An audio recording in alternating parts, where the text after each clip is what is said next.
একটা কমেন্ট করে একটা লোককে খামাখাই আহত করে ফেললাম, তো আমি একটা লোকের মন খারাপ করে দিলাম। মানে সোশ্যাল মিডিয়া বলতে আমরা যা বুঝি সেখানে তো আমি দেখা গেল যে একটা কমেন্ট করে একটা লোককে খামাখাই আহত করে ফেললাম।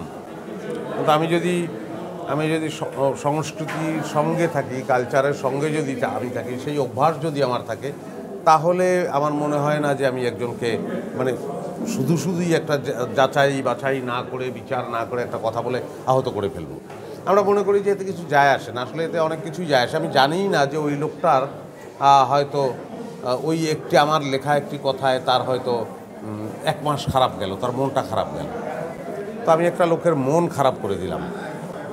সেই বোধটা আমি এদেরকে দোষ দেব না, আমি বলবো যে সেই বোধের জাগরণটা দরকার। সেই বোধটা যখন জাগ্রত হবে তখন সেও এটা করবে না।